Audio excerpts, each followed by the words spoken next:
January 29, gawin nyo po ito Chinese New Year. Upang sa ganon, hindi ka lagi nauubusan ng pera. Upang sa ganon, kayo po'y nabibili nyo lahat ang inyong mga pangangailangan, pero mapapansin po ninyo na lagi pong may mga dumarating na blessing na hindi inaasahan. Bukod sa inyong sipag at tiyaga, mainam na subukan nyo po ito. Sa umaga nyo ito gagawin ng alas 7 ng umaga, Chinese New Year. Ngayon, kailangan lamang po natin ng dahon ng laurel. Ang dahon ng laurel for only wishes po yan. Yan po mga bossing, kahit anong gusto nyong i-wish dyan.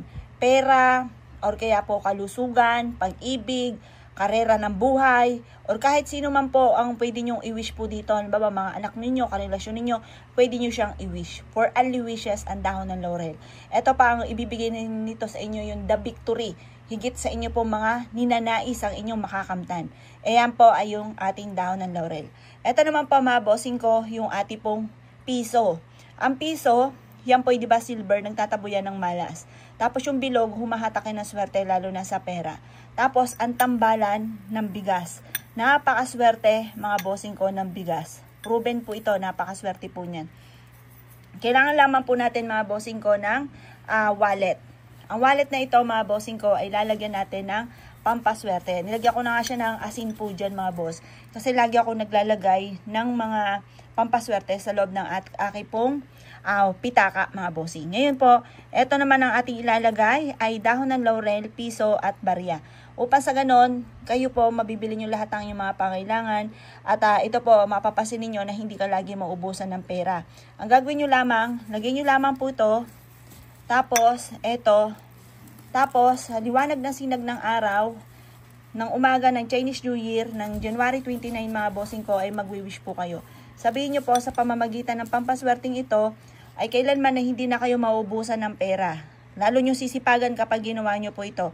At mapapansin po ninyo na hindi lang yung mga winish po ninyo, halimbawa 1,000 pesos araw-araw, hindi lang po yun. Maaaring maging bundle-bundle pa na pera ang inyong makamtan. Basta laging positive, laging pangungunahan ng mga magagandang salitain at kayo mismo ay maa-amaze sa dami ng mga blessing na darating po sa buhay po ninyo. Subukan nyo po itong gawin, napaka-epektibo po nito at kayo mismo ay maa-amaze dahil magsusunod-sunod ang mga blessing na hindi nyo inaasahan. Proven po ito, napakaswerte po nito, mga bossing. Basta gawin nyo po ito sa mismong araw ng Chinese New Year, January 29 sa umaga ng alas 7 para makasungkit ka ng swerte at mapa sa inyo, matagal mo na pinapangarap, lalo-lalo na pagdating sa usapin ng pera. Pwede rin to, yung inyong lucky number, isulat nyo dito. Yung inyong pong alagang numero, isulat nyo po dito. At sabihin nyo po dito na sa numerong ito, dito na ako mananalo ng jackpot. Pagtapos pasok nyo po siya dyan, mga bossing. Mananalo na ako ng jackpot. Positive lang, mga bossing. Makakamtan nyo ko naman ang inyong mga ninanais. Kaya kung gagawin nyo po ito, basta pwede po siya kahit good for 1 year. Ito po sa wallet, pwede po siya. Basta yung wallet natin hindi nasisira. Kasi basta nasira po yan, may mga negative energy na po siya na nasalo. Tapon nyo na lang, palitan nyo na lang po ng panibagong wallet. Good luck po sa inyo po lahat.